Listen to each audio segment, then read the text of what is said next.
Invited si Velin sa kasal ng mga kinaiinisan niyang tao sa mundo. Ang kakambal niyang si Belle at si Castor.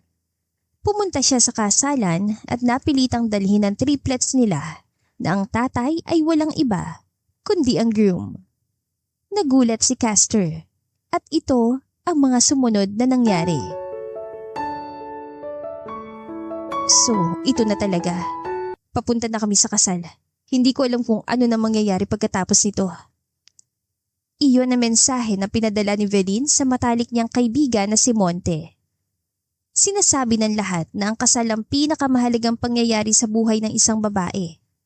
Mabuti naman at invited si Velin sa kasalan ng kakambal niyang si Belle. Kung hindi kasi ay mas lalo magtatampo siya dito. Pero kung magiging matapat siya sa sarili, kinakabahan din siya sa gagawin. Mahabang panahon na ang 6 na taon na pag-iwas niya sa lahat. Kung may pasasalamatan man siya bukod sa matalik na kaibigan na si Monte, yun ay ang nanay at tatay niya na hinayaan siyang manirahan mag-isa at maging mapayapa nung panahon na hiniling niya yun sa mga ito. Narito na raw po tayo, Mama. Untag kay Velin ng 6 na taong gulang na anak na si Ash. Wow, ang ganda pala ng kasalan.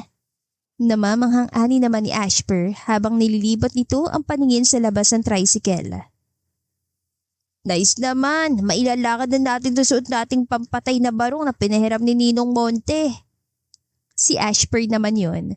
Ito ang pilyo sa triplets na anak ni Velin. Tinatawag nitong Ninong si Monte kahit ang totoo hindi pa naman nabinyagan ng mga ito. Tahimik ha, Purper, wala ka namang magandang sinasabi. Saway ni Velin dito, kinangisi lang yun ng batang lalaki. Tayo lang yata po nakasakay sa tricycle, Mama. Ani Ash, pagkababa nila sa tricycle. Natawa si Velin. Nakababa na tayo sa tricycle so maglalakad na tayo, anak. Hay, ang corny naman ng joke mo, Ma. Hirit na naman ni Ashper. Tara na, ayos na, lalakad na tayo. Susurpresahin natin silang lahat kaya dapat pogi kayo. Anya sa triplets. Matatalino ang mga anak niya. Hindi man niya eksaktong pinaliwanag sa mga ito magaganap. Nasabi naman niyang makikilala na ng mga ito ang ama sa araw na yun. Nagtanong si Ashper kagabi kung dapat ba silang magalit sa tatay nila. Sinagot niya lang na ito na ang bahala. Si Ash na may tumangulang. Si Ashpen na natiling tahimik. Iba't ibang katangian ng triplets at nakakainis na kumuha ang mga ito ng ugali sa kanya. Sa ama ni Castor at sa tiyahin ng mga ito na si Belle. Si Belle na ngayon ay hayon. Napakaganda sa suot na gown. Dinatnan nilang kasal sa puntong tinatanong na ng pare kung may tutol ba sa nagaganap. Kami po! Tutol kami! 3 maliliit na tinig ng batang lalaki ang sabay-sabay sa pagtutol. Ang lahat ng mga mata ng naroon ay nalipat sa mag-iinang Ash, Ashpen, Ashper at Velin. Velin, mga apo ko. Bulong ng nanay ni Velin at Belle. Naroon naman ang mister nito upang ipalala na hayaan na ng ginang ang mga anak nila at malalaki na ang mga ito. Nagsipagmano ang triplet sa lolo at lola nila. Habang ang nakatayong groom at bride ay sindak na sindak. Mukhang sila lamang at ilan sa mga bisita na naroon kasamang malapit na pamilya ng groom na si Castor ang hindi nakakaalam na may triplets pala si Velin. Tutol kami sa kasalan na ito, Father. Sabi ni Velin habang naglalakad na siya palapit. May triplets na anak sa akin ng groom. Anak, bakit naman sa kasal mo pa napili na ilabas ang triplets mo? Gulong-gulo na ani ng pare. Ay kambal pa pala itong tinuhog mo, Mr. Castor Castoria. Saka nagulat nitong bulalas. Napagmasdan na kasi na magkamukha si na Veli at Bella. Mahabang kwento, Father. Nagawa namang itugon ng groom na si Castor. Mahabang kwento na kulang sa bersyon mo dahil hindi mo man lang ine-effortan na alamin kung nagkaanak ba tayo. Sumbat ni Velin. Velin, pakiusap, wag dito, maraming tao. Yun nga ang gusto ko, Belle. Maraming tao. Kung hindi pa malinaw sa inyo, paghihiganti ang tawag sa ginagawa kong to. Paghihiganti? You call this revenge? Seriously? Velin, yung hindi mo ipalam at hindi mo ko ipakilala sa mga bata, hindi pa ba yung paghihiganti sa'yo? Parang naiiyak na kastigo ni Castor kay Velin. Deserve mo lang na mapagtaguan ng anak. Deserve? Gaano mo kasigurado? Sino ka para sabihin niya sa akin? Wala kang alam. Mas lalong wala kang alam. Naiinis na awat ni Velin sa sinasabi ni Castor. Hindi mo alam kung gaano ako nahirapan na palakihin ng mga bata habang kayong dalawa, nagpapakasarap lang sa relasyon ninyo. At ang kapal na mukha mo para imbitahin ako sa kasal ninyo? Mariin niyang wika, sapat para hindi marinig ng triplets. Bago pa masampal ni Velin si Castor, pumagitna na si Belle. Si Belle na mahinhin at hindi makapagbasag pinggan. Velin, huminahon ka. Ang totoo, natutuwa ako at nakapunta ka kasama ng mga pamangkin ko. Matagal na nang huli ko sila nakasama. Teka, alam mo tungkol sa triplets, Belle? Putol ni Castor kay Belle. Dahan-dahan na tumango ang babae. Patawad, Castor. At sa tingin ko, alam din naman ng triplets ang kwento nating tatlo. Matatalino sila. Umismid si Velin. Kahit ini siya sa kakambal, hindi naman niya ito binawala na makalapit sa mga anak niya. Hiniling lang niya noon na huwag lang itong magpapakita sa kanya kung sakali manadalawin ito ang triplets. At ang mga anak naman niya, hindi niya rin tinuruan na sumama ang loob sa tiyahin. Sa totoo lang, ang kaninang eksena ay tila laro na lamang sa tatlong bata pero alam niyang madali niyang napauo ang mga ito dahil sa loob-loob nila. Ayaw rin ng mga bata na magkagalitan tuluyan ng ina at tiyahin. Grabe, ako lang at ang mami ang walang alam tungkol sa mga bata. Minasdan ni Castor ang triplets. Nais niya maiyak at hindi naman nakapunta sa kasalang mami niya. Nasa ibang bansa ang ginang kasama ng bagong nobyo nito at hindi na niya inistorbo. Nakakahinayang lang. Habang nasa ganoon silang pagsisintir lahat, ang mga bata naman ay tahimik na nakamata lang sa mga nakatatanda. Ang pari na may sandali na naupo, tila nais muna nitong kumain ng popcorn. Obvious naman, tinago ko nga sa'yo mga bata eh. Tanungin mo tong bride mo kung bakit hindi man lang siya nagabala na sabihin sa'yo. Umismid na naman si Velin sa kakambala. Oh God, can I hug them? Parang naiiyak na tanong pa ni Castor sa ina ng triplets. Kaso mo, sabay-sabay na umiling ang lokong triplets. Pagak na natawa si Velin. Nakatikim siya ng sama ng tingin mula kay Castor dahil doon. O siya, uuwi na kami. Tapos na kami sa revenge scene namin. Father, wag yun ang ikasal ang mga tawa. Hindi nila deserve ang happy marriage life. Kailangan namin silang guluhin. Bahala na si God kung anong hatol niya ngayong minus ilang % ako sa langit dahil sa ginawa kong to. Ang sabihin mo, hindi ka lang makamove on. Nakatalikod na si Velin nang humiyaw si Castor. Naningkit ang mga mata ni Velin. Anong karapatan mo na akusahan ako ng ganyan? Tama na, please. Muling pumagitna si Belle. Sa pagkakataon na yon, humawak na ito sa braso ni Velin. Ngunit agad yung kinabig ng kakambala. Huwag mo akong hawakan, pwede ba? Hanggang ngayon, nasa bait-baitan ka pa rin, Abeliena. Ngunit hindi nagpatinag ang kakambala. Muli siyang hinawakan. At sa gilid ng mga mata ni Velin ay natanaw niyang palapit sa kanila ang mga magulang. Na-distract si Velin kaya hindi niya yata nabalanse ang pagkakahawi sa hawak ni Belle o natapakan yata ng kakambal ang mahaba nitong wedding gown. Nakarinig siya ng singhapan sa paligid. Maging ang triplets niya sumigaw ng, Tita Mama! Belle! Halos ayaw lumabas sa bibig niya ang ngalan ng kakambal. Mabilis ang pangyayari. Kitang-kita ng dalawang mga mata niya kung paanong humampas ang sentido ni Belle sa metal na lagayan ng kandila. Sakto naman nakalapit ang nanay at tatay ni Velin at Belle nang lumugmok ang bride sa sahig. Dinaluhan ng mga ito ang bride. Nagkaguluan lahat. Si Velin, nanatiling nakatayo doon at sinapon sariling bibig dahil sa shock. What have you done, Velin? Natataranta ang boses na tanong ng matalik na kaibigan niyang si Monte. Bukod sa kanya, matalik din itong kaibigan ni Belle kaya ganoon na lang ang pag-alala sa mukha nito sa mga oras na yon. Nag-CR lang ako, pagbalik ko, ano na tong ginawa mo? Wala to sa naging usapan natin ah. Muling kastigo sa kanya ni Monte. Huminto yata ang tibok ng puso ni Velin. Lalo na nang makita niya kung paanong umagos ang sariwan dugo sa ulo ni Belle.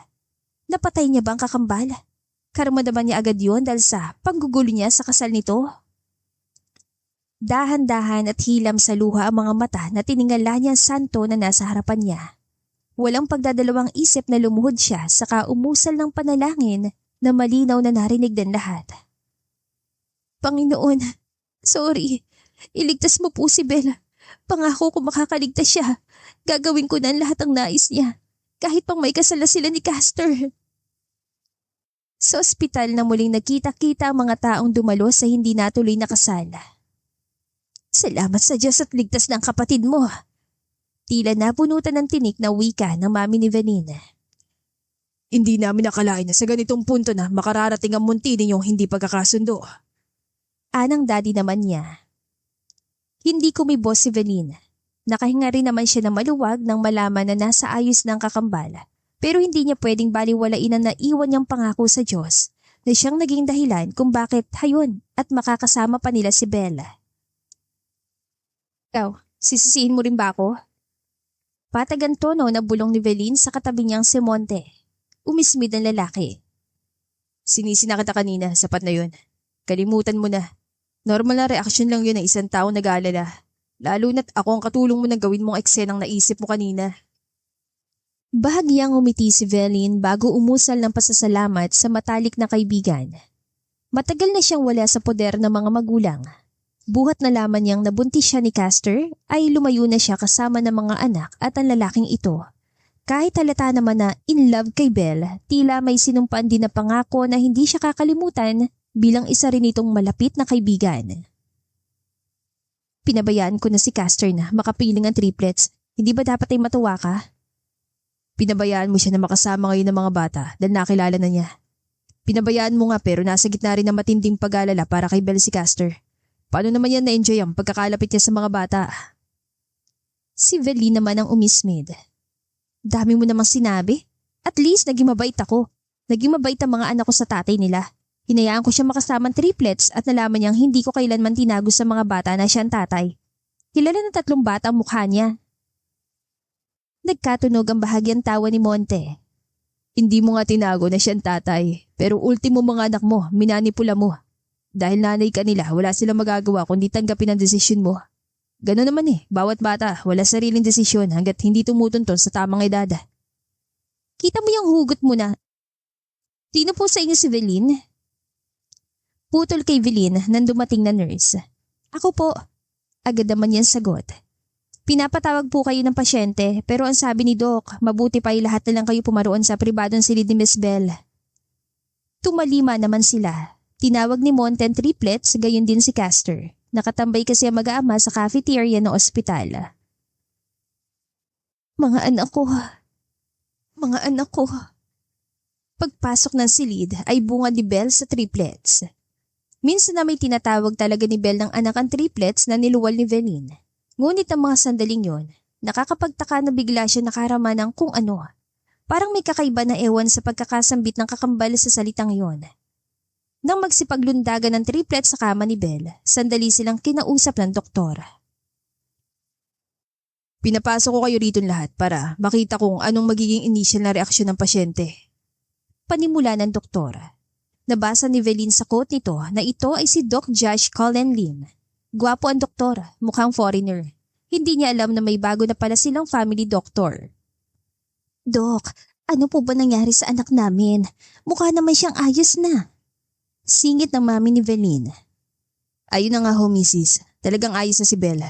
Pero ayon sa resulta ng mga sinagawa nating lab test sa kanya, hindi magandang pagkakatama ng sentido niya sa matigas na bagay. Well, in fact, nagresulta yun ng buong dugo sa loob ng kanyang ulo. Marahas na napalunok si Velin. Nakonsensya na naman siya at siyang may gawa noon kay Bella. Pero good news naman at wala ako nakikitang problema para matrigger na galawin ito o operahin. Patuloy ng doktor. Nagabot ng tablet ang nurse, do'y nagtapan doktor at saka may pinakita sa mga kausap. Sample ng dugo sa ulo na tinutukoy nito. Kung sa mga susunod na araw ay gagalawan dugo na ito sa agresibo at hindi magandang daan, saka ko palang nakikitang problema. Ngunit dahil namuo siya at wala namang iba pang injury na nakita sa loob ng ulo ng pasyente, umaasa ko na sa tulong ng mga gamot, mawawala din ito at hahalo sa daloy ng kanyang dugo. Formal nitong paliwanag. Tahimik lang sila nakikinig. Ngunit ang bawat pangyayari ay sadya nag-iiwan ng marka sa buhay natin. At sa kaso ni Miss Belle, siya'y pasumandaling nagkaroon ng tinatawag na hallucination. Gusto ko malaman ninyo na ang bawat sabihin niya na weird sa inyo ay dahil sa tinamu niyang trauma at maaari pang lumalayon dahil sa mataas na dosage na gamot na ibibigay namin sa pasyente. Dapat po ba kaming mabahala, Dok? Tanong ni Veline. Hindi naman, ang mas accurate ay dapat kayong maging mapagpasensya at maging mahabang unawa sa kalagayan niya. Ang mga taong may ganitong serye ng sitwasyon, sila yung iniintindi na animoy matandang konti na lamang ang ilalagay sa mundo. Sila kasi nakakaisip na ng kung ano-ano, maging ang pagkitil sa sariling hininga. Nagkatinginan silang lahat. Binasag lang ni Veline ang katahimikan. Makakaasa po kayo na gagawin namin ang lahat para makatulong sa mabilis niyang paggaling. Ngumiti lang ang doktor bago inakay na sila pabalik sa kama ni Belle. Asawa ko, mahal. Pasensya na, ano ba nangyari? Bakit ako nandito sa ospital? Nang makalapit sila kay Belle ay anito kay Castor. Nagmadali lamang lumapit dito ang lalaki. Kumusta ng pakiramdam mo? Huwag ka na masyadong mag-isip. Malambing na tanong pa ni Castor kay Belle. Ginagap nito ang palad ng kakambal niya. Naisa nang pumikit ni Veline na may madama siyang kirot sa dibdib sa eksenang nasa harapan niya. Lalo at ang mga anak niya ay naroon din sa kama. Ani mo isang masayang pamilya na may nanay, tatay at mga anak ang eksenang yon. Doc Josh, pwede na kaming umuwi ng pamilya ko, hindi ba? Gusto ko pa silang ipagluto ng dinner. Gustong-gusto ng mga anak at mister ko niluluto kong pork adobo sa kanila sa tuwing maagang umuwi itong si Castor mula sa office. Lumalim ang kunot sa noo ni Veline at nang masalubong niya ang paningin ng magulang, ni Monte, ni Castor at ng doktor, mukhang hindi lang siya nagtataka. Oo naman, Belle, makakauwi ka ngayon. Hindi mo kailangan manatili dito sa ospital. Makakasama mo ang pamilya mo ngayong gabi at makakapag-dinner kayo together. Dinner. Napakasarap talaga ng pork adobo na luto ni Belle at dahil kakambal ito ni Veline, alam na alam niya ang bagay na yon. Tanda niya pa noon, unang beses sinubukan ni Belle na iluto yon. Naroon siya, nakatunganga. Wala siyang talent sa pagluluto. Isa yon sa malaking kaibahan nila. Nang tikman niya ang pork adobo ni Belle, napakasarap at nakakaadik. Pero sa kauna-unahang pagkakataon, sa mga oras na yon, ay wala yung lasa sa kanyang dila. Kung hindi pa talaga to karma, hindi ko na alam kung ano ang tawag dito. Wika ni Veline sa isipan habang nakamata lang siya sa kakambal, kay Castor at sa kanyang mga anak. Sa isang iglap, ang pamilya na dapat sa kanya ay napunta kay Belle. Lintik na halusinasyon pero hindi siya pwedeng magreklamo kung ayaw niyang siyang malintikan sa pinangakuan ng Diyos Ama. Kumusta ang adobo ko, Veline? Masarap pa rin ba? Naku, naalala ko na naman yung ginawa kong pagsalba sa adobo na bigla mong binuhusan ng asukal nung mainis ka sa akin during our high school days. Ito kasing si Castor, bigla na lang nag-text. Kabago-bago ng cellphone ko, wala pang password. Nabasa tuloy ni Veline. Humahagik-hik na ani ni Belle. Si Castor ay ngumiti naman. Nai-imagine ko po na umusok ang ilong ni Tita Mama noon. Anang anak niyang si Ashper, tinutukoy na Tita Mama ay ang sariling ina. Humagik-hik ang lahat maliban kay Veline. Dahil nga sa hallucination ni Belle dulot sa naganap na aksidente, wala nang kasala na naganap. Ngunit nagising ito na inakalang ito ang nanay ng triplets at si Castor ay asawa na. Sabi ng doktor, malamang daw at the back of Belle's mind, yun ang parating laman. Kung kaya nang magising ito mula sa tinamong trauma, ayun na nga ang inakala. Tita Mama, eat na po kayo. The best po talagang pork adobo ni Mama. Untag ni Ashpen sa naglalarong diwa ni Veline. Kanina pa siyang tinatawag na Tita Mama ng mga anak. Iyon kasi ang tawag ng mga ito sa tiyahin na si Belle. Pero hindi pa sanay ang puso ni Veline. Kung may bagay talaga na hindi na paghahandaan, napapamura na lang siya sa nagpauso nun dahil tiyak na kasali ang kasalukuyang nagaganap sa kanya ngayon. Masarap ang adobo. At saka huwag mo nang alalahanin ng mga nakaraan, Belle. Tapos na yon. Mas mainam na mag-focus ka na lang sa ngayon. At nais pa sanang idugtong ni Velina nang sa gayon ay makaalala ni si Belle at manahimik na to sa halusinasyon. Nakagat niya ang sariling labi. Siya nagdala ng sarili niya sa kasalukuyang sitwasyon. Siya ang dahilan ng trauma at halusinasyon ng kakambal, kaya siya nga pala ang dapat na manahimik. So, how's your heart? Naguhugas na ng plato si Veline nang untagin siya ni Monte. Ikaw kayang tanungin ko, how's your heart? Your atay, your balon-balunan. Balik niyang ani sa lalaki. Hindi ito natawa o ngumiti man lang. Tahimik lang na humigop ng kape. Ayos lang ang lahat sa akin. Basta, ayos lang si Belle. Oh, nakakakilig naman. Sarkastikong tura ni Velin. Teka nga, 8:30 na, ba't ba nandito ka pa ha? May pasok ka pa bukas. Tulog na nga yatang masayang pamilya. Sa kwarto tapos ikaw nandito pa. Umismid si Monte. Kung ikaw nga nandito pa hindi mo naman bahay to. Bahay to ng masayang pamilya na sinasabi mo. Ganti ng lalaki sa sarkastikong tono. Alam mo, wala ka ng matinong sinabi talaga. Kung tutuusin, pareho lang naman tayong nahihirapan sa sitwasyon na to. Bumuntong hininga si Monte. Mas lalo ka na. Nilapitan lang talaga kita para sabihin sa'yo na sana magpakatatag ka sa mga susunod na araw.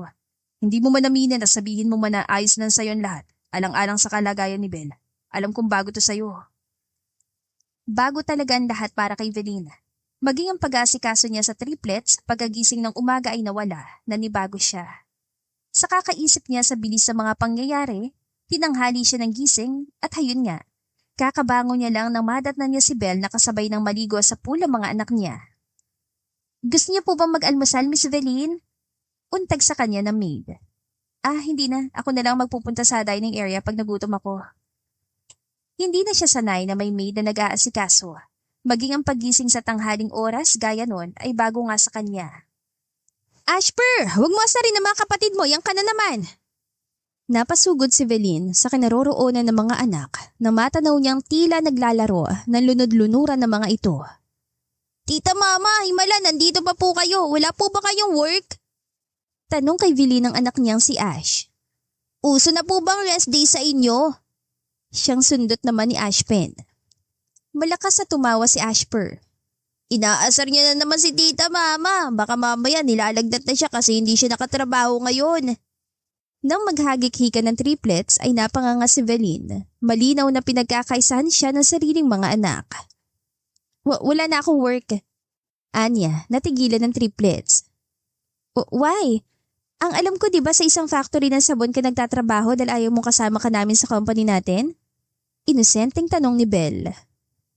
Hindi ko alam kung anong problema ng sabunan na pinapasukan ko. Sinama lang ako sa mga na-pull out na trabahador. Pagsisinungaling niya. Hindi rin niya alam kung bakit niya yun sinabi o bakit kailangan niyang ipagsinungaling. Halata namang nag-worry ang triplet sa sinabi niya. Nakaka-worry naman po. Baka mawalan ka ng hininga, Tita Mama. Sabi ni Ashpen. Oo nga po, ang workaholic mo pa naman. Gagap ni Ash. You must be sad right now, Tita Mama, hala. Nang iinisan naman na sambit ni Ashper. Hindi naman, sa company na lang ako ng family natin mag-work, mas okay naman ang sahod doon. Baka panahon na para harapin niya ang trabahong naghihintay sa kanya sa kumpanya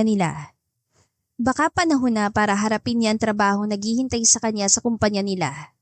Naisip niya kaysa masaktan siya araw-araw na makitang tila isang masayang pamilya sina Castor, Belle at ang triplets nila ni Castor, mabuti pa na gugulin niyang panahon sa pagtatrabaho sa kumpanya.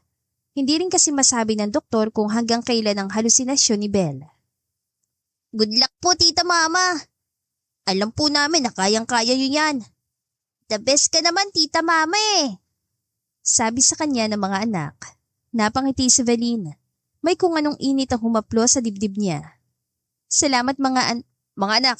Heto nang hinanda kong pancakes niyo. Putol ni Castor sa sinasabi ni Veline. Masyadong matamis yan sa umaga. Hindi ka muna nagtanong kung anong kinakain ng mga bata na almusal. Real table food sana. Hindi naman kailangang magtanong ni Castor. Kanino ba siya dapat magtanong? Sa akin ba? Tatay siya ng mga anak namin. I think wala namang problema kung mag-decide din siya para sa mga bata. Kinagat ni Veline ang sariling pisngi. Samantalang ang mga anak niya ang saya-saya dahil sa tanan ng buhay nila, noon lang sila makakapag-sweet sa umaga. Mabuti pa, makijoin ka na lang sa amin, Veline. Masarap kumain na matamis matapos magbabad sa pool. Nakakapagpa-energize. Hindi na Ben. Ayos lang ako. Binalingan niya si Castor para sana bantaan ito sa pamamagitan ng tingin. Hindi naman nakatingin sa kanya ang lalaki kaya nagpasya na siyang umalis. Kaagad niyang sinumbong ang pangyayari kay Monte. Hindi naman ito nag-reply sa mga mensahe na pinadala niya na halos rants. Siguro abala ito sa trabaho. Employer rin kasi si Monte ng company nila. Samantala, nasa kalagitnaan na ng lunch break si Monte nang mabasa niya mga rants ni Veline. Nakakainis? Dama ko rin na sinasadya kong iwasan ni Castor. Alam niya kasi na malalagot siya sa akin. Bahagya siya natawa na mabasa niyang huling daldal ng babae. Kahit sa cellphone lang, narinig na rinig niya ang inis nito. Dumating na si Mr. Abel Del Mundo kaya agad niyang binulsa ang aparato. Hindi niya pa nareplyan si Velin. Umorder na po ako na may inom natin, Don Abel. Umusal ng pasasalamatan doon. Pinatawag siya nito dahil pala ibabalita sa kanyang pagpayag ni Velin na magtrabaho na sa Del Mundo Corporation. Nagmensahe raw si Velin sa ama. Natutuwa rin naman siyang malaman yun. Matagal na panahon ka nang kakilala ng mga anak ko, Monte. Kaya hayaan mo sa ganitong paraan ay makabawi naman ako sa mabuti at pantay mong pakikitungo sa kanila. Nginitian ni Monte ang may edad ng lalaki. Tinutukoy nito ang paglatag sa kanya ng tila proposal na siya nang bahala kay Velin habang nag-aaral ang babae sa galaw na magiging trabaho nito sa kumpanya. Kapalit nun ay mataas sa posisyon niya sa kumpanya. Walang problema yun sa kanya kahit wala ng alok na posisyon dahil loyal siya sa mga Del Mundo. Mabubuting tao naman po mga anak niyo kahit medyo makulit at pilya si Velin. At saka wala po yun, matalik ko silang kaibigan. Sila dalawang nagpapabawon sa akin nung nasa grade school kami. Natatawa niya ang pag-alala sa nakaraan. Si Monte ay apo ng dating katulong ng mga Del Mundo. Naging kalaro niyang kambal na sina Velin at Bel at mula't simula. Animoy aso't pusa na ang dalawa. Pareho rin nagpaplastikan ng pakikitungo sa isa't isa at sanay na siya doon. Basta iho, ikaw na bahala kay Velin kapag narito na siya sa kumpanya. Maraming salamat sa iyo. Kung hindi sa pagkonsinte at mapamaraan mong taktika, hindi natin mapapapunta pabalik sa atin si Velin. Grabe ang katigasan ng ulo ng batang yon. Nahihirapan na sa pagpapalaki ng mga anak. Sadyang ginusto pa na mapag-isa. Isa pa, napakawalang hiya ng factory na pinagsisilbihan niya. Ginagawang robot ang tauhan. Panay, takot na lang ang nasa dibdib ko sa tuwing naiiwan ng mga apo ko sa bahay at ang kanilang ina na may nagpapakakuba sa factory ng sabon. Hinubog naman po si Velin ng mga maling desisyon niya sa buhay. Naging matatag siya dahil doon. Kung hindi siguro sa katigasan ng ulo, hindi niya makakayanan ng sakit na dinulot ang pag-ibig niya kay Castor. Kung sa bagay, pareho kayo.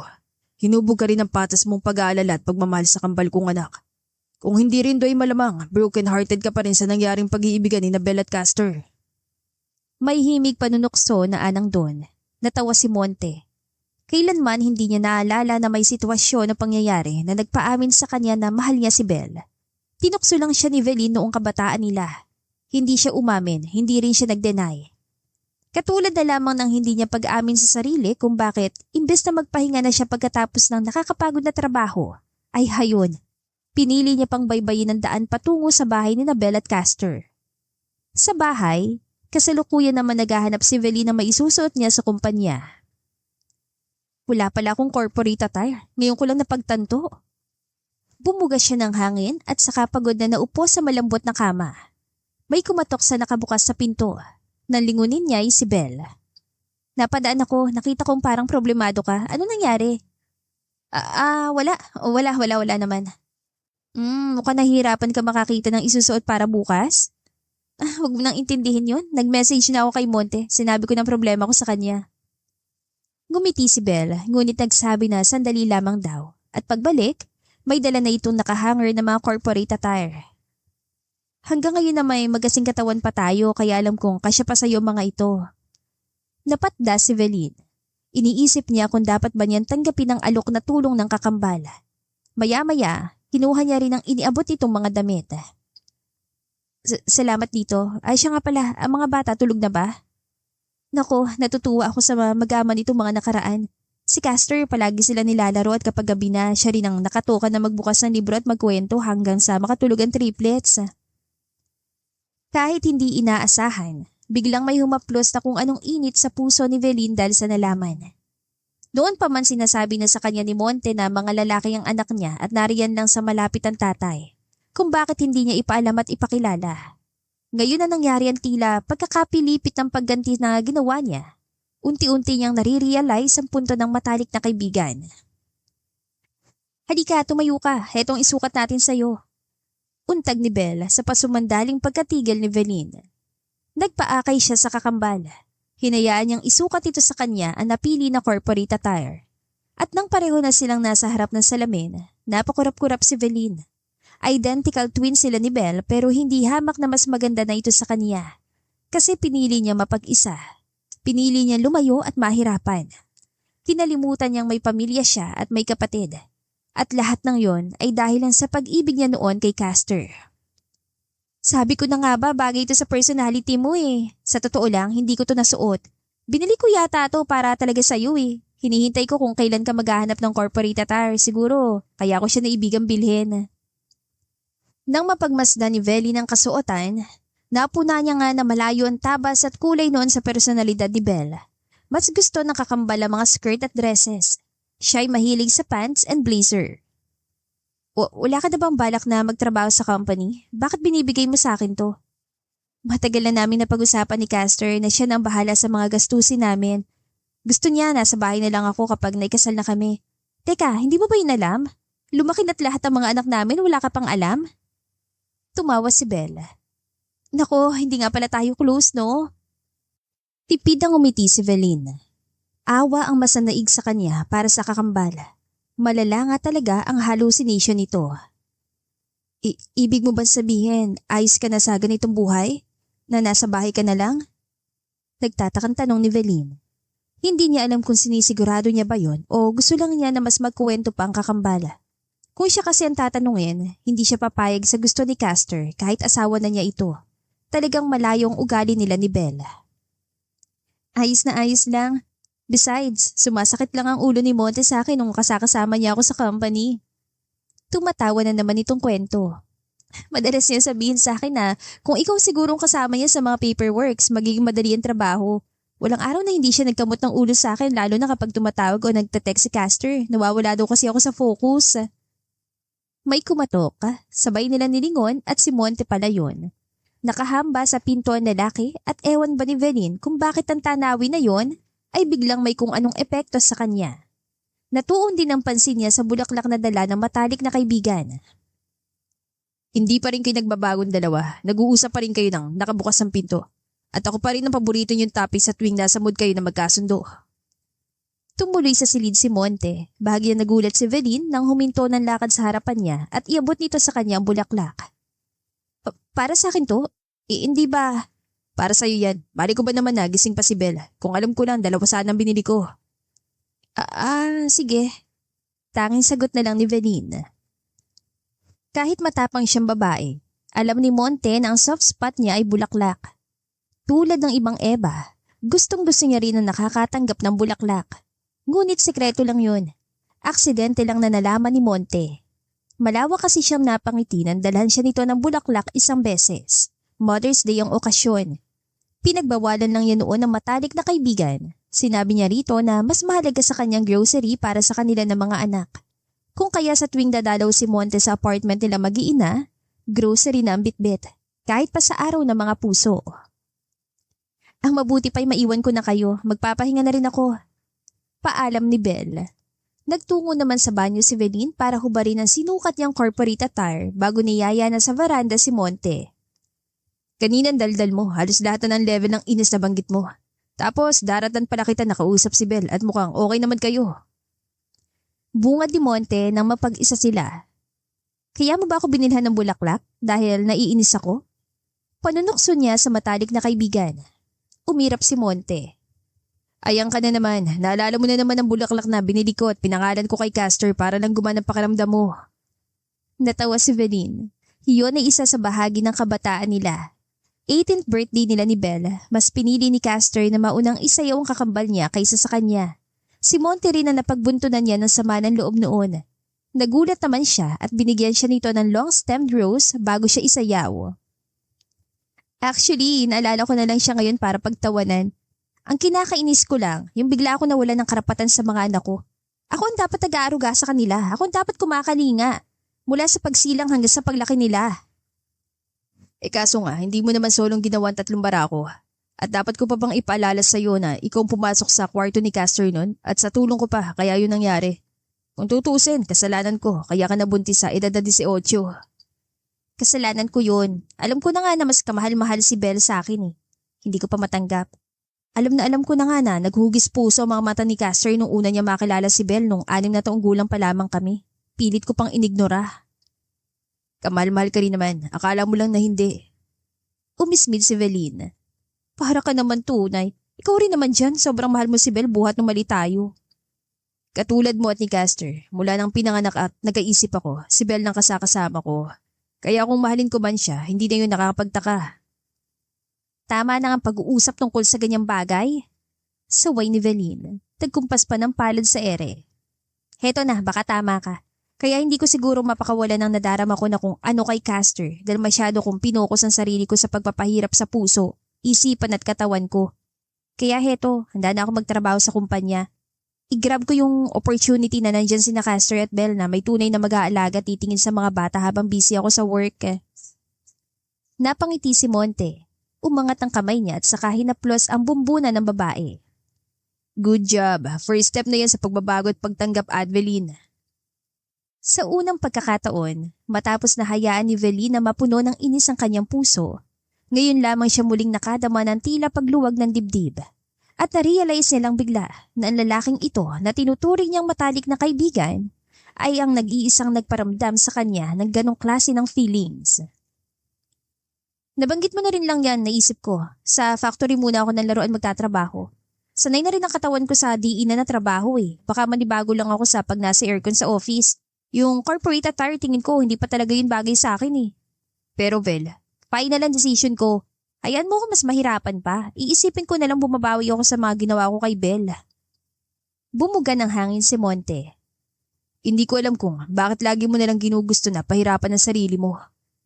Gaya ng sinabi ko dahil sa mga maling nagawa ko. Ikaw ang bahala. Basta tandaan mo, lagi lang ako nandito para sa'yo.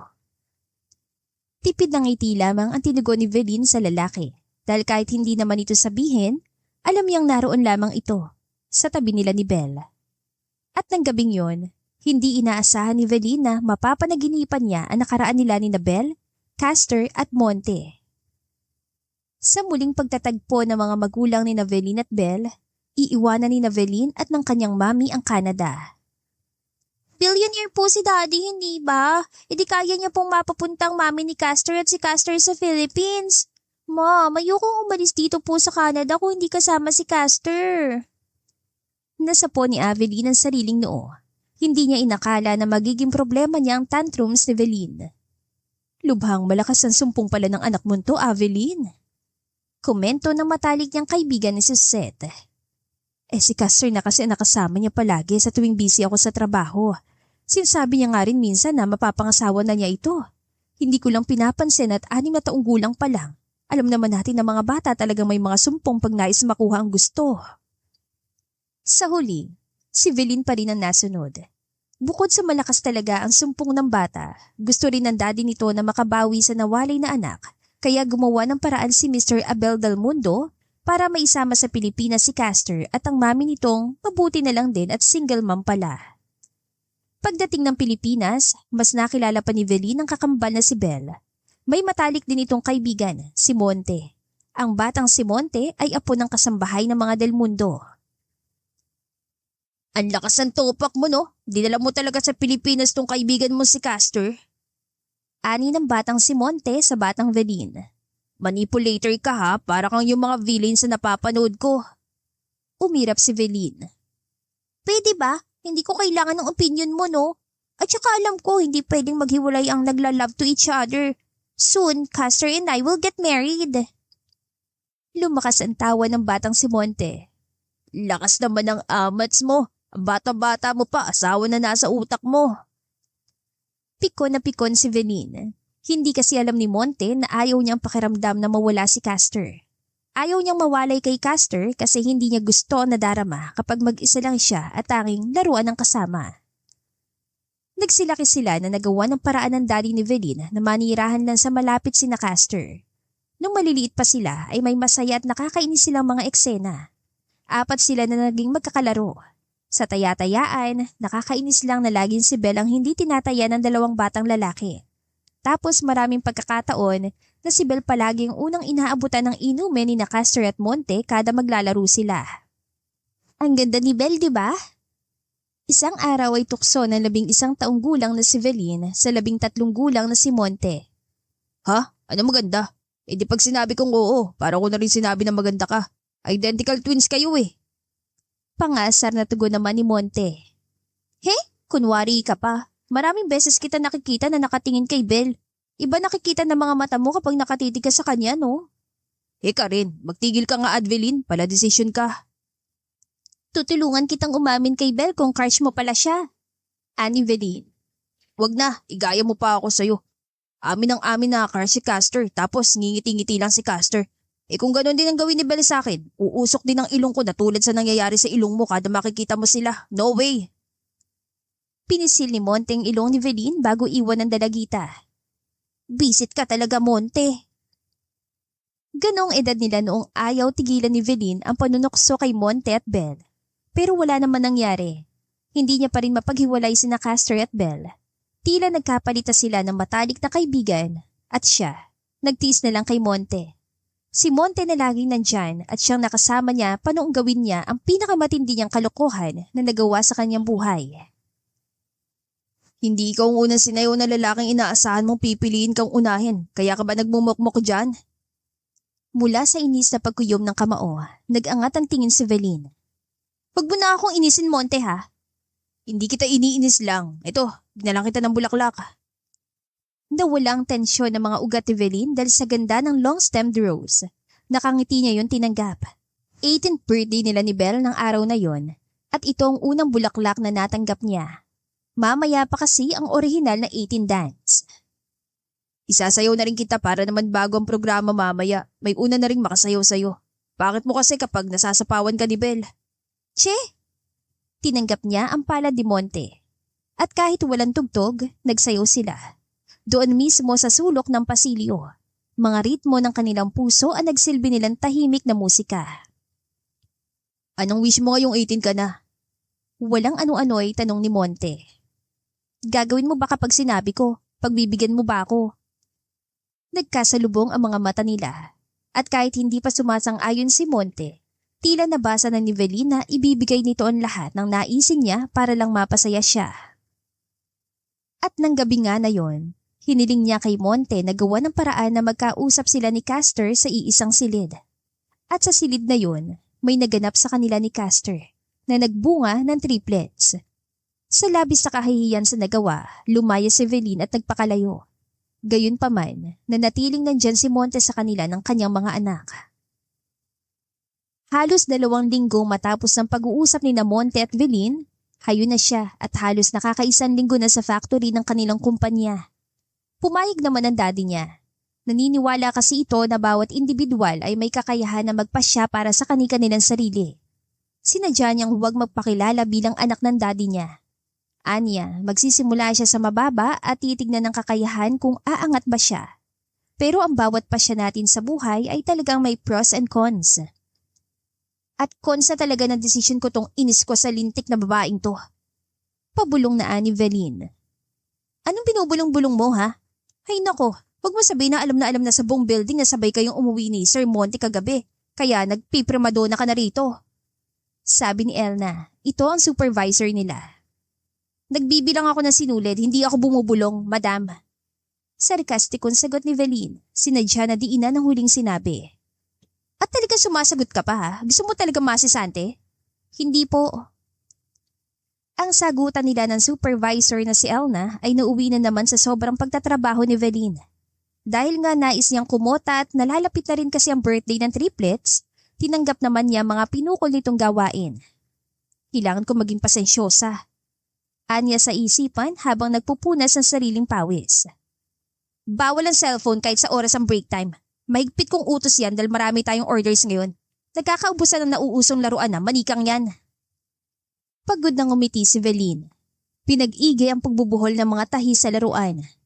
Ang nasa isip niya sa mga oras na yon, timing ang pagkakauso ng laruan na yon sa pagtatrabaho niya sa factory. Kailangan niya ng pera mula sa sariling pagod at kailangan niyang mapagod para hindi niya isipin maya't maya ang tila karma na nakamit niya. Gusto niyang magbalik na sa normal si Belle para maging maayos na ang lahat. Pinapanalangin niya yun sa Diyos minuminuto. Subalit ang mga sumunod na araw, yung panalangin ni Velin na magbalik na sana sa normal si Belle ay medyo naudlot.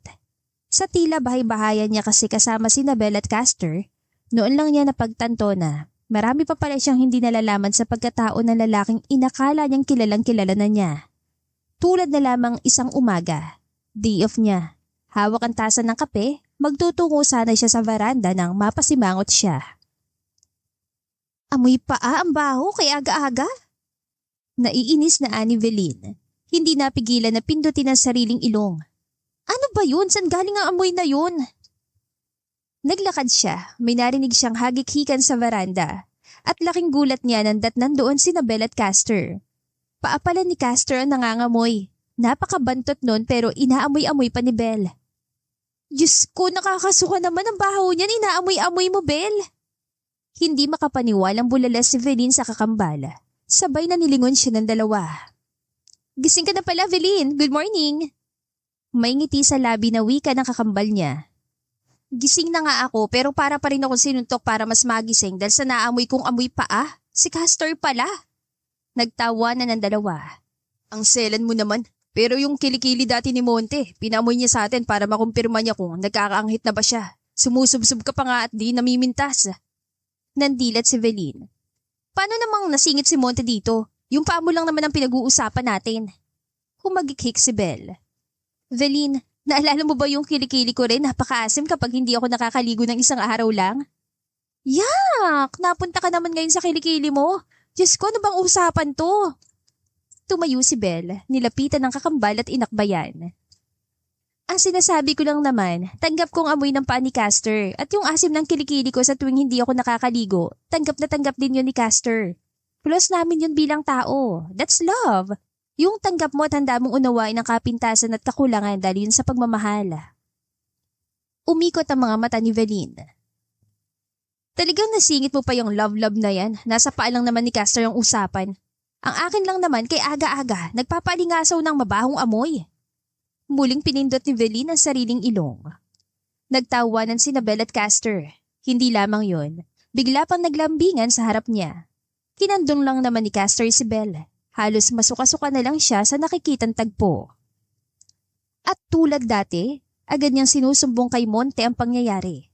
Pero lalaki, nagpapakita man madalas na may pakialam at hindi binabaliwala si Velin, noon lang niya napansin na tila may space pala muna bago ito tumugon.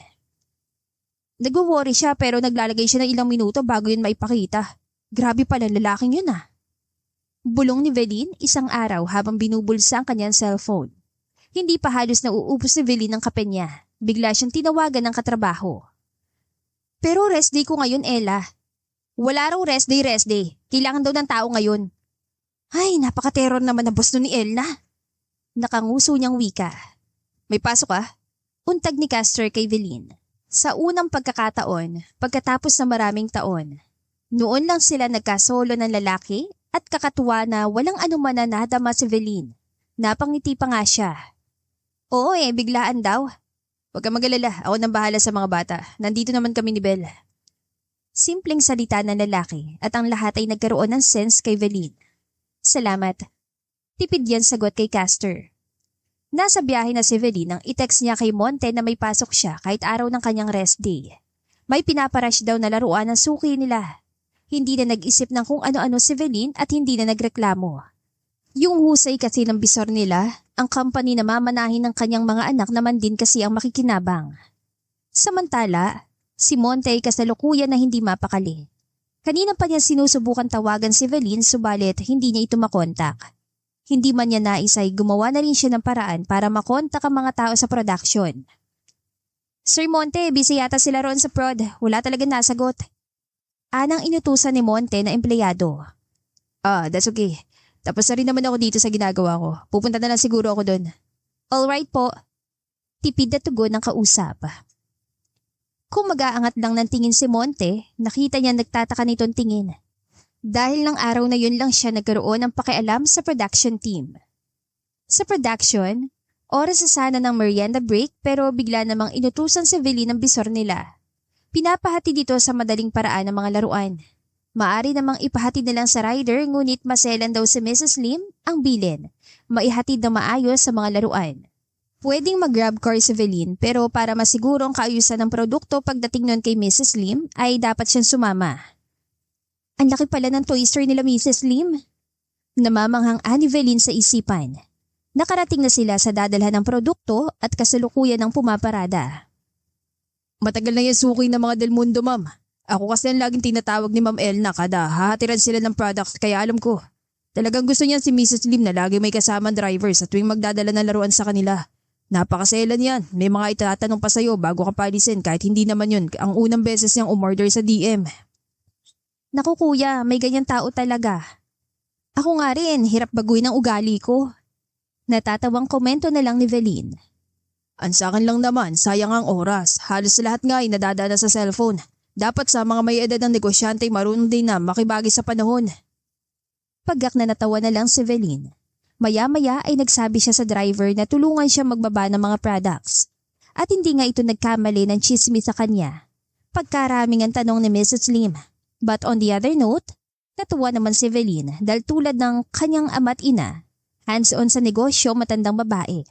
Kung hindi niya ito nakaharap ng araw na yon, hindi niya malalaman na kahit paano'y may interes din pala siya sa pagnenegosyo. Ako naman ay natutuwa din na makilala ka, Iha. Kakaiba kang kausap. Yung iba nagtungo rito mula sa DM Corp, halos maghikap sa habang kausap ako. Napangiti lang si Velin sa sinad ng ginang. Hindi po ako inaantok pero naiihi na po ako. Naisingit niya. Tumawa naman ang matanda. Saan po ba ang CR niyo? Makikigamit po sana. Tinuro naman ni Mrs. Lim ang daan. Ang problema, medyo may kalayuan palang pwesto ng banyo. Production na rin pala tong pwesto na to. Komento ni Velin na madaanan niya mga kwarto para sa production ni Mrs. Lim. Sunod niyang nadaanan ang showroom.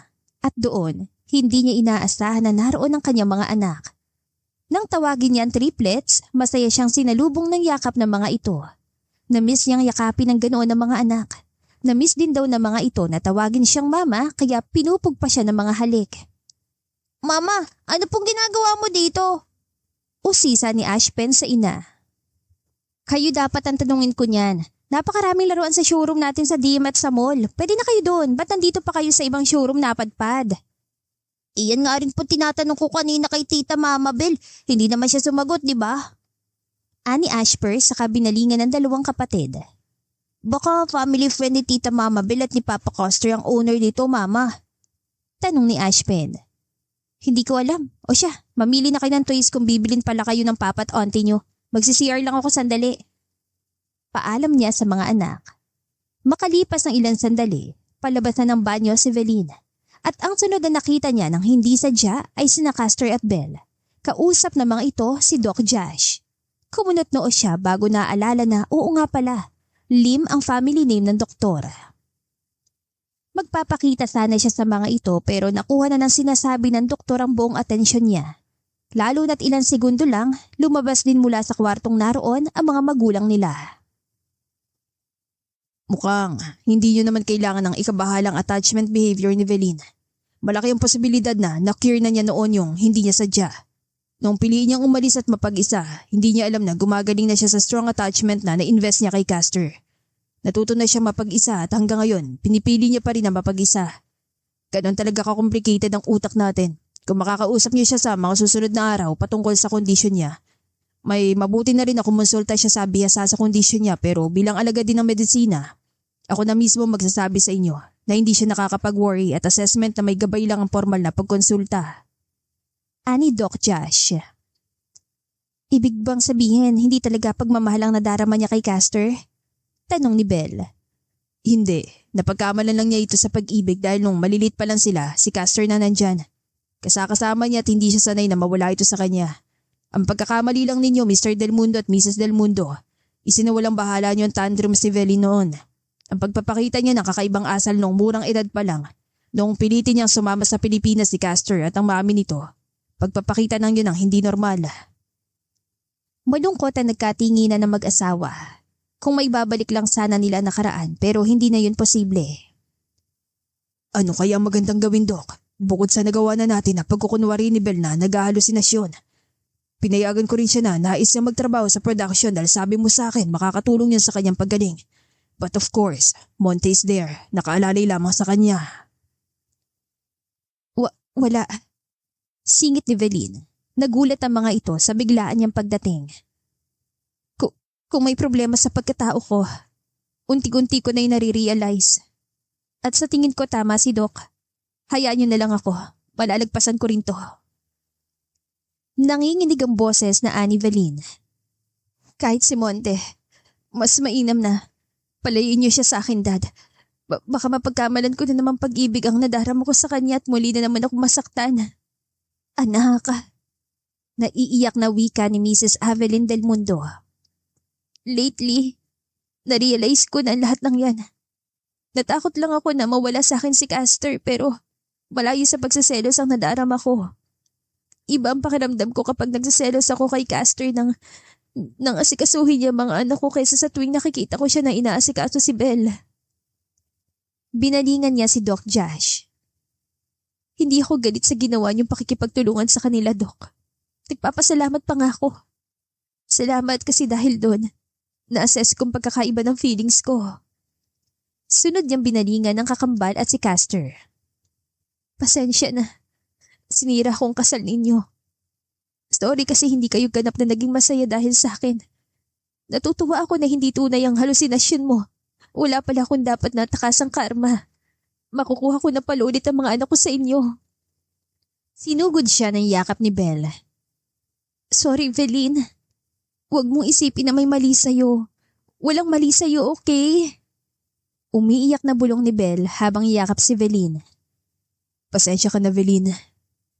Ako nga itong dapat mag-sorry sa'yo eh. Ako may kasalanan kung bakit nagkaroon ka ng anak sa akin. Inilayo ko pa tinago. Ang totoo, matagal nang alam ni Castor na may triplets kayo at lihim na namin kinatatagpo ang triplets.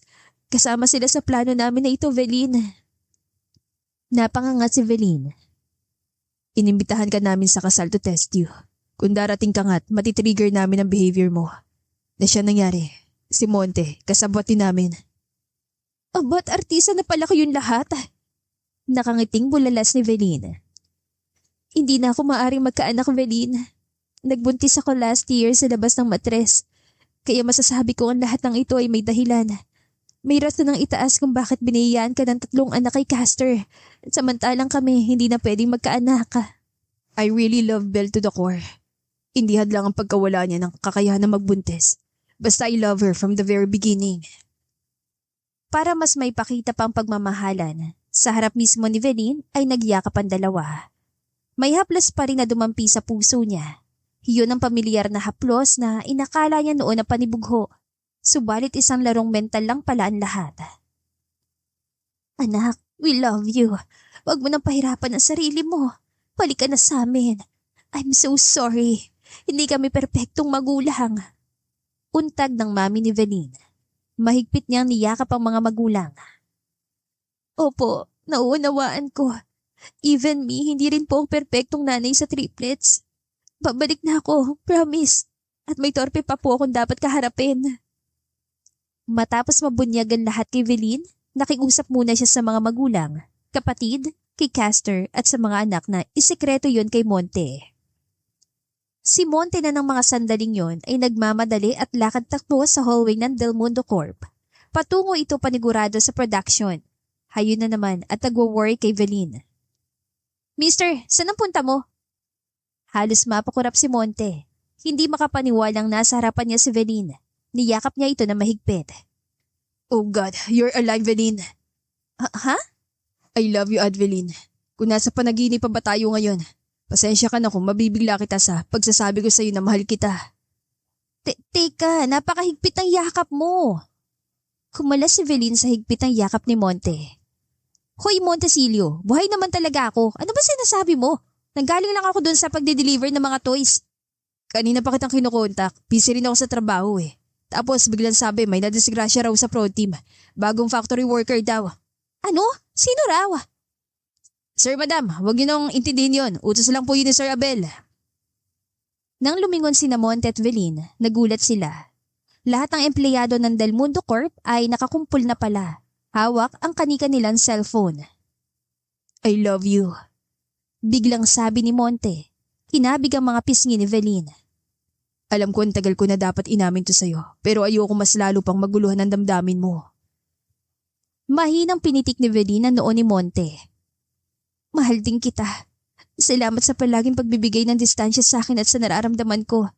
Salamat sa sakripisyo. Salamat sa pangunawa. Hindi ko nga lang ipagpapasalamat sa iyo kung paano mo kinonsinti noon sa mali ko na darama kay Castor. Late ko na na-realize na mali. Pero tama ang kasabihan, ang bawat pangyayari ay may dahilan. Tumango si Monte. At isang pamilya pa rin kayo ni Belle. Hindi na siya magkakaanak. May mga pamangkin siya sa'yo at ang magiging mister niyang si Castor ang biological father. Napakatuso mo, naisan mo ang tadhana, babe. Humagikhik si Veline. Tell me, kailan mo pa nalaman na mahal mo ko? Ang akala ko talaga'y si Belle din ang gusto mo. Kinuha ni Monte ang palad ni Veline at nilagay niya yon sa tapat ng kanyang puso. Simula pa nung naiinis ako sa katangahan mo kay Castor. Simula pa nung kahit anong inis ko, hindi rin naman kita matiis. Handa akong magsakripisyo. Handa akong palawakin ang utak ko para sa'yo. At simula pa nung sinasabi ng puso ko na ang espasyo ng pangalan mo dito ay naiiba sa espasyo kung saan naroon si Belle. Tama. Pagmamahal nga yan at hindi attachment lang. What? Alam mo na. Saka pinaliwanag ni Veline kung paano niya nalaman ang ginawa ng mga itong palabas. Nagulat naman siya nang bigla na lang siyang halikan ni Monte matapos niya magkwento. Pwede mo namang i-assess ang daan-daanan lahat. At ang gusto ko talagang sabihin. Mahigpit na pinagdaop na lalaki ang kanilang mga palad. Nakasama mo ko. Nang akin ang atensyon at pag-ibig mo. Sa mga sunod na taon, naging matiwasay ng lahat kay Veline at Belle. Sabi nga, keeping together is progress. Working together is success. At ang pagtanggap sa kanilang pagiging together, mula't simula nang sila'y isilang, ay utang nilang lahat sa kanilang 6 na mga anak. Oo, nadagdagan pa ng triplets na babae ang mga anak ni Veline at sa pagkakataon na yon, ang ama ng mga bata ay si Monte na. At dito na po nagtatapos ang ating kwentong pag-ibig. Maraming salamat po sa pakikinig. To God be the highest glory. Hanggang sa muli, paalam!